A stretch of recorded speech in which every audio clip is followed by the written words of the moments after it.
기도드리옵나이다. 아멘. 감사합니다. 오늘 하나님께서 우리에게 주시는 말씀은 시편 9편 12절에서 20절 말씀입니다. 시편 9편 12절에서 20절 말씀, 아이월십 48면에 있습니다. 시편 9편 12절에서 20절 말씀, 우리 함께 한 목소리로 봉독하겠습니다. 이것은 하나님의 말씀입니다. 피 흘림을 신문하시는 이가 그들을 기억하시며 가난한 자의 부르짖음을 잊지 아니하시도다. 여호와여, 내게 은혜를 베푸소서. 나를 사망의 문에서 일으키시는 주여, 나를 미워하는 자에게서 받는 나의 고통을 보소서. 그리하시면 내가 주의 찬송을 다 전할 것이요, 딸 시온의 문에서 주의 구원을 기뻐하리이다. 이방 나라들은 자기가 판 운덩이에 빠짐이여 자기가 숨긴 그물에 자기 발이 걸렸도다. 여호와께서 자기를 알게 하사 심판을 행하셨으며 악인은 자기가 손으로 행한 일에 스스로 얽혔도다. 악인들이 수올로 돌아가며 하나님을 잊어버린 모든 이방 나라들이 그리하리로다. 궁핍한 자가 항상 잊어버림을 당하지 아니하며 가난한 자들이 영원히 실망하지 아니하리로다. 여호와여, 일어나사 인생으로 승리를 얻지 못하게 하시며 이방 나라들이 주 앞에서 심판을 받게 하소서. 여호와여, 그들을 두렵게 하시며 이방 나라들이 자기는 인생일 뿐인 줄을 알게 하소서. 아멘. 여호와여, 일어나사라는 제목으로 말씀을 나누겠습니다. 매일 아침 그리고 주일마다 시편을 묵상하고 있습니다. 의외로 이 늦은 가을에 이 시편을 묵상하기 참 좋다, 이 계절에 시편 묵상하는 것 참 의미 있다 싶은 생각이 듭니다.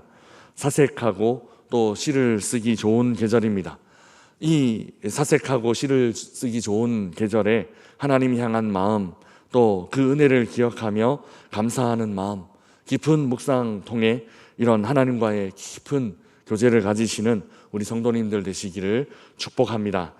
이번 아이월십 12면에 보시면 시편에 대한 개관이 수록되어 있습니다. 분야별로 유명한 교수님들을 섭외해서 글을 요청해 수록하고 있는데요, 내용이 성서신학적으로 참 좋고 또 성경을 이해하는 데 유익하리라 여겨집니다.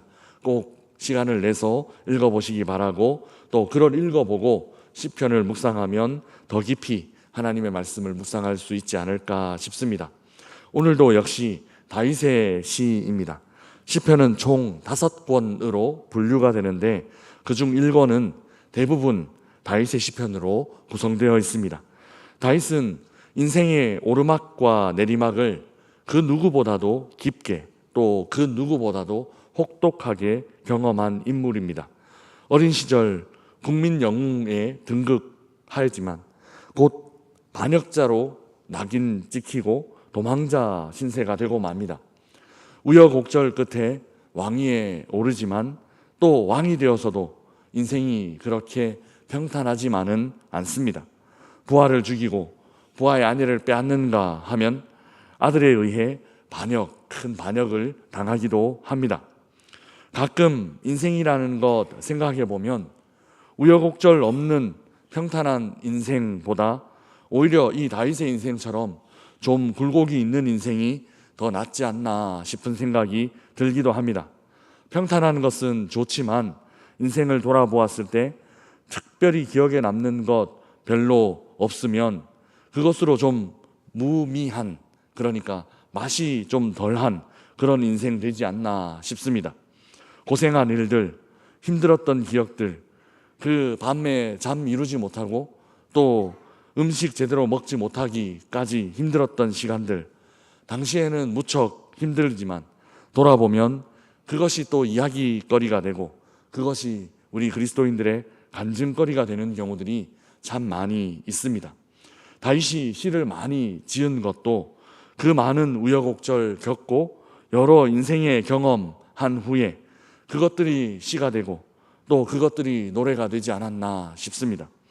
다윗의 여러 시들이 그렇지만 오늘 시편의 주제도 보복입니다. 신앙인들은 복수를 꿈꾸면 안 된다 생각하지만 사실은 꼭 그렇지만은 않습니다. 복수와 보복을 생각하지 않고 또 원수도 사랑하는 것은 이상적이고 굉장히 좋은 일입니다. 그러나 진짜 그렇게 살 수 있는 사람들은 그렇게 많지 않습니다. 그래서 신앙인들도 복수와 보복을 생각할 수 있습니다. 다만 여기 굉장히 중요한 전제가 있습니다. 그것은 자기가 직접 복수하고 자기 손으로 보복하는 것이 아니라 복수를 그저 하나님께 맡겨야 한다라는 것입니다. 믿음은 내가 복수하는 것이 아니라 하나님께서 나를 대신해서 복수해 주신다라는 것을 믿는 것이 바로 그리스도인들의 믿음입니다. 오늘 본문에서 다윗은 복수를 생각하고 있습니다. 이 시를 쓰는 다윗의 상황이 어땠을까요? 우리 13절 말씀 우리 함께 읽어보겠습니다. 같이 읽겠습니다. 여호와여 내게 은혜를 베푸소서. 나를 사망의 문에서 일으키시는 주여, 나를 미워하는 자에게서 받는 나의 고통을 보소서. 아멘. 지금 다윗은 하나님께 고통을 호소하고 있습니다. 다윗을 미워하는 사람이 있고 그로 인해 고통스럽다라는 것입니다. 그러나 다윗은 자신을 미워하고 자신에게 고통을 주는 자들을 향해 임의대로 보복을 시도하지는 않습니다. 복수를, 보복을 오직 하나님께 맡기고 있다라는 것입니다. 우리 19절 말씀 함께 읽어보겠습니다. 19절입니다. 여호와여 일어나사 인생으로 승리를 얻지 못하게 하시며 이방 나라들이 주 앞에서 심판을 받게 하소서. 아멘. 다윗은 하나님께 일어나 주기를 간구하고 있습니다. 자신을 미워하고 고통스럽게 하는 자들을 자신이 직접 자신의 손으로 복수하는 것이 아니라 하나님께서 일어나 주시기를 요청하고 있다는 것입니다. 하나님께서 일어나셔서 인생이 승리를 얻지 못하게 해달라, 특히 하나님 없는 이방 나라들이 심판을 받게 해달라라고 기도하고 있는 것입니다. 한마디로 하나님 복수해 주세요, 하나님 나 대신 복수해 주세요 라고 그렇게 기도하는 것입니다. 보복을 하나님께 맡기는 일은 그렇게 쉬운 일이 아닙니다. 사실 큰 결단과 믿음이 요구되는 일입니다. 왜냐하면 사람들은 억울하게 고통을 당하면 감정적으로 변하기 쉽고 이 감정을 물불 가리지 않고 어떻게든 쏟아부으려고 하는 경우들이 많이 있기 때문입니다.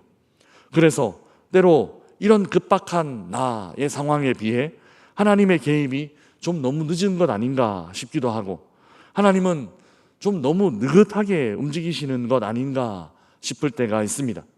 나는 이렇게 고통 가운데 있는데 하나님은 지금 나의 이 고통을 보시면서도 도대체 왜 못하고 계신가, 왜 가만히 계신가, 이런 서운하고 섭섭한 마음이 들 때가 종종 있습니다. 그때 하나님께서 나를 잊으셨나, 하나님께서 나를 기억하지 못하시나 의심하는 마음이 들게 되는 것입니다. 여기 잊음 그리고 기억이 등장하는데 이 잊음과 기억을 이해하는 일이 신앙생활에서 굉장히 중요합니다. 오늘 이 시편도 잊음과 기억이 자주 여러 번 언급되고 있습니다. 먼저 악인들이, 죄악이 어디서부터 그 악인들의 죄악이 시작되는가 하면 그것은 잊음입니다. 우리 오늘 17절 말씀 우리 함께 읽어보겠습니다. 같이 읽겠습니다. 악인들이 스올로 돌아가며 하나님을 잊어버린 모든 이방 나라들이 그리하도다. 아멘. 여기 다윗은 이방인들을 향해 하나님을 잊은 나라들이라고 말하고 있습니다. 하나님을 잊어버리는 것이 죄의 근원입니다. 하나님을 잊어버렸기 때문에 마음껏 죄를 범하게 되고, 하나님을 잊어버렸기 때문에 하나님 앞에 차마 행할 수 없는 그런 음행과 악독한 일들을 행하게 되는 겁니다. 하나님을 잊어버렸기 때문에 하나님의 심판을 받는 것입니다. 잊음은 죄가 될 수 있습니다. 우리에게 임하신 하나님의 은혜, 혹 잊음으로 하나님께 송구한 일이 생기지 않는지 우리는 돌아보아야만 합니다. 하나님께서 우리에게 베풀어 주신 그 섬세한 사랑, 손길들을 이 아침 다시 한번 기억할 수 있는 우리 성도들이 되시기 바랍니다. 다음으로 하나님은 자신을 잊어버린 사람들을 어떻게 하시는가? 하나님은 자신을 잊어버린 사람들에게 자신을 알려주십니다. 그런데 자신을 알리실 때 어떤 방법으로 알리시는가 하면 심판이라는 방법을 사용하십니다. 우리 16절 말씀 함께 읽어보겠습니다. 16절입니다. 여호와께서 자기를 알게 하사 심판을 행하셨으며 악인은 자기가 손으로 행한 일에 스스로 얽혔도다. 아멘. 하나님은 자기를 잊어버린 사람들에게 자신을 알리십니다. 무엇으로 자신을 알리시는가 하면 심판하심으로 알리십니다. 심판을 행하심으로 악인은 자기가 자기 손으로 행한 일들에 묶임이 되고 얽힘이 된다라는 것입니다. 하나님은 자신이 살아계심, 그리고 자신이 이 모든 일들을 기억하고 있음을 어떤 방법으로? 심판하시는 방법으로 악인들에게 나타내신다라는 겁니다. 마지막으로 정반대의 사람들이 있습니다. 그들은 하나님이 기억하시는 사람들입니다. 12절은 하나님의 기억을 이렇게 노래합니다. 12절 말씀 우리 함께 읽어보겠습니다. 피 흘림을 신문하시는 이가 그들을 기억하시며 가난한 자의 부르짖음을 잊지 아니하시도다. 아멘. 여기 하나님은 피 흘림을 신문하시는 분으로 나타납니다. 그러니 한마디로 우리를 대신해서 보복해 주시는 분이시라는 겁니다.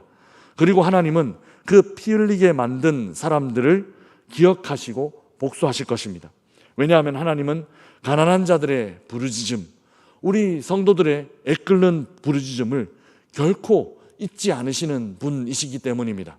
오늘 이 아침 우리가 하나님 앞에 쏟아붓는, 우리가 하나님 앞에 올려드리는 이 기도를 하나님은 결코 잊지 않으시는 줄 믿습니다. 그 믿음으로 하나님 앞에 기도하는 우리 성도들 되시기를 축복합니다.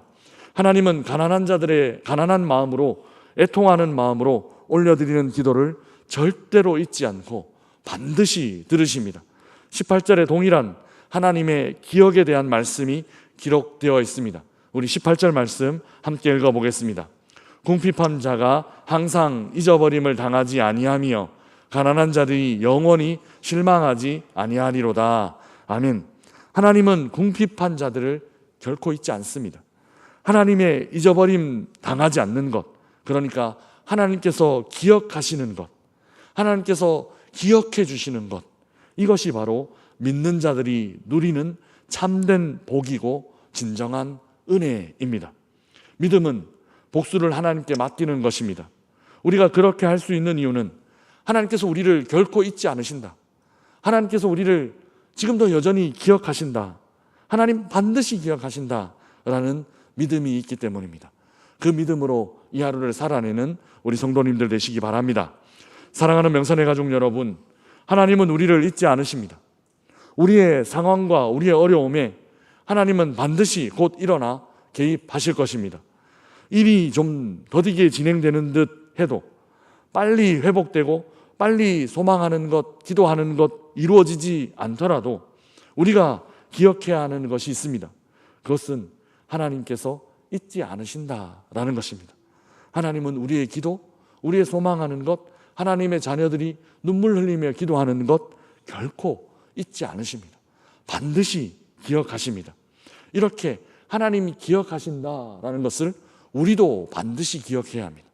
하나님 기억하신다라는 것을 우리도 잊지 않고 살아야 합니다.